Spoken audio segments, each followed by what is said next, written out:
Nagbigay na ng pahayag si Renzo Bando tungkol sa kanyang pagiging free agent at sa estado niya sa anyang kay GC matapos ang kanyang kontrata ngayong season. Si Coach Tim Cone ibinahagi nakikita at nararamdaman sa muling pagsalang ng Gilas Pilipinas sa bakbakan, partikular sa Latvia. Pag-amin ni Coach Tim Cone, hindi dehado ang pambansang koponan. Tutukan po natin ang lahat ng yan, pero bago yan, hihingi po tayo ng isang subscription sa lahat ng dumadaan sa ating munting channel kung nagugustuhan nyo ang ating palabas. Kung medyo mabigat ang subscription, siguro kahit isang like at isang share na lang po yan. Okay na po ako dyan. Maraming salamat. Natapos na ang EASL, nagkampiyon na ang Chiba Jets habang nakuha naman ng grupo na rin sa bando ang third place kung saan sila kumubra ng $250,000 or 13 million pesos bilang premyo. Pero tila minumulto pa rin si Renz ng kanyang pinagdaanang injury. Sa battle for third ay hindi na nasilayan ng kanyang supporters ang dating Gilas player na nagtala ng 11 points sa Final Four game versus Seoul SK Knights. Kung siya ang tatanungin natin, ano nga ba nangyari sa kanya matapos ang Final Four game? Bakit hindi na siya nakabalik sa battle for third ng EASL? Tutukan natin si Renzo Bando sa report ni Jerry Ramos sa Spin. After nung game, sinabihan ko na rin sila na hirap yung katawan ko kasi yung back ko ulit sumakit. So sinabi ko na agad sa kanila na hindi ko na kaya maglaro even though i-line up ninyo pa ako dyan. So mula po kay Renzo Bando, bumabalik po yung kanyang injury na nakuha niya or natamo po niya nung makabakbakan nila Goyang Sono. Kalaban po dyan si Tsunano Nwaku. Malaking problema po yan sa kanyang parte, di ba? Kasi alam natin, papatapos na rin po yung kanyang kontrata dito sa Anyang. So meaning, baka maka-apekto po yan yung nararamdaman po niya para muli siyang makakuha ng kontrata dito sa KBL. Malaking deal po talaga yon. And of course, alam naman natin, gusto niya rin makasama sa hanay ng Gilas Pilipinas, di ba? Sakaling kumuha ulit or humugot si Coach Tim Cone ng ibang players para dito sa SEA Games at sa Asian Games. Well, sana bumuti yung lagay niya kasi marami pa po siyang magagawa talaga, hindi lang sa KBL, kundi maging sa Gilas Pilipinas sakaling mabigyan siya ng spot ni Coach Tim Cone. Sa kasalukuyan ay nakabalik na ang koponan na rin sa bando sa Korea kung saan meron pa rin silang hinaharap na bakbakan dito sa KBL. Ayon sa report, meron pa silang natitirang 10 laro sa pagtatapos ng season. Laro na posibleng magbigay ng problema sa dating Gilas player kung muli niyang pupersahin ang kanyang katawan. Pero habang pinag-uusapan ang kanyang injury, mainit ding pinagdidiskusyonan ng kanyang lagay sa Anyang. Tanong ng karamihan, pipirma pa ba siyang muli ng kontrata sa koponan? Ano nga ba ang lagay niya sa Anyang kay GC? Tutukan po natin si Renzo Bando sa report ni Jerry Ramos sa Spin. Free agent na po ako after this KBL season. Hindi ko alam kung ano ang plano. Sila pa rin naman yung may right sa akin. So malaki na rin ang possibility to renew. Okay, so doon po tayo sa malaki yung posibilidad na pumirma po siya ulit or papirmahin po siya ulit. Actually, malaking bagay po yun. Kita naman natin na satisfied naman sa kanya yung koponan, di ba? Yung role niya, nagagampanan po niya ng maayos.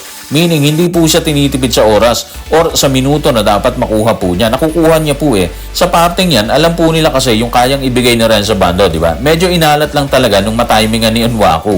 Isa rin po si Renzo inaabangan ng fans dito sa KBL. Kaya siguro kung gagamitin ng koponan yung option na papirmahin si Renzo Bando ulit, hindi na rin po tayo magugulat doon. Kahit nagkaroon po siya ng injury or kahit iniinda pa rin po niya yon hanggang ngayon matapos magpahinga at mag-recover. Habang malaki ang posibilidad na muling pumirma ng kontrata sa Renzo Bando sa kanyang koponan, tila nagparamdam naman si Coach Tim Cone ng totoong estado ng Gilas Pilipinas sa Olympic Qualifying Tournament.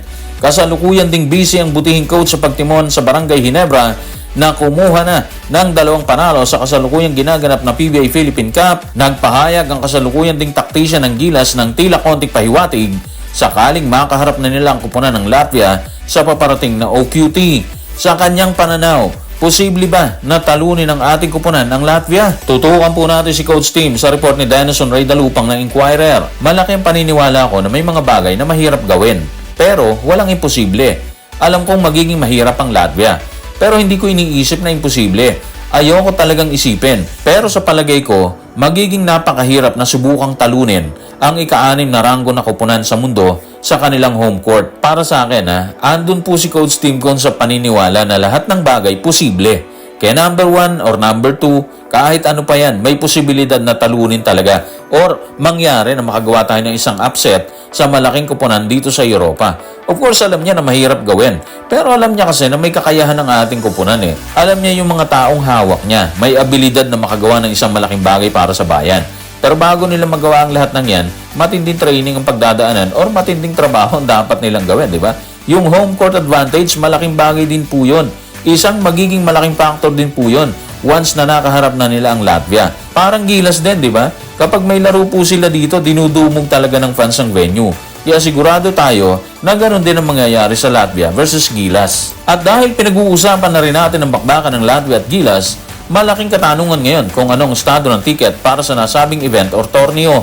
Gaano nga ba kalaki ang venue at ilang katao ang pwedeng makapasok dito para magsilbing ika-6 na player ng Latvia laban sa Gilas, Pilipinas. Sa bakbakan ng Gilas at Latvia, may kapasidad ng venue na 10,300.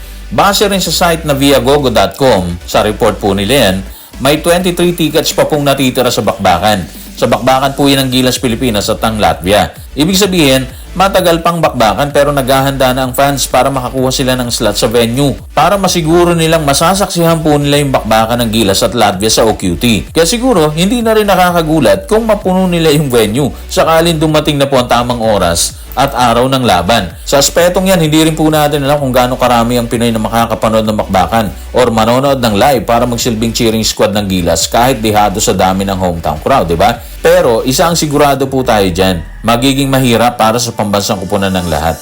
Kaya siguro kakailanganin po nila talaga yung determination at tiwala sa sarili para mangyari ang pinaniniwala ni Coach Tim Cone at ng lahat ng Pilipino na walang imposible. Bukod sa paniwalang hindi imposibleng talunin ng Gilas, Pilipinas ang Latvia, naniniwala rin si Coach Tim Cone na hindi dehado sa laki ang ating kupunan. Dahilan para maging bala ng Gilas sakaling sumalang na sa OQT at tuluyang husgahan kung sino ang posibleng makapasok sa Paris Olympics. Ano nga ba ang mga sinasabi ni Coach Tim tungkol sa isyong yan? Tutukan po natin si Coach sa report ni Danason Ray Dalupang na Inquirer. Tingnan mo yung laki namin, yung athleticism namin. Mula sa backcourt hanggang frontcourt, wala nang mas maraming kupunan dyan na maaaring talunin kami sa laki, di ba? May mga players na maaaring mas physical pa kaysa sa amin, pwede yan. Pero hindi nila tayo talo sa laki. Sa tingin ko, yun yung laging nagbibigay ng posibilidad sa amin. Hindi ito imposible. Hindi tayo talo sa laki ng sinuman, ng athleticism ng sinuman. Sa lahat ng sinabi or maaaring sasabihin pa ni Coach Tim Cone, isa lang po yung napapansin natin. Yun ang pagiging positibo niya sa lahat ng bagay. Lalo na kapag Gilas yung pinag-uusapan. Yung tipong hindi mo siya makikitaan talaga ng alinlangan, nakakayanin ng kupunan, di ba? Yung mga ganong mentality, mahalaga po sa Gilas yun. Malaking bagay yun. Kasi doon mo makikita yung determination ng isang tao. Lalo na at coach siya ng pambansang kupunan, di ba? So para sa akin, kahit mahirap magsalita ng tapos or mahirap siguruhin kung anong mangyayari sa hinaharap, hindi talaga imposible na makagawa ng isang malaking story ang ating pambansang kupunan. Ma-adapt kasi ng players yung positivity ni Coach Tim Cone. And kalaunan, of course, yun ang magiging pundasyon nila para maglabas ng magandang performance. So guys, maraming salamat.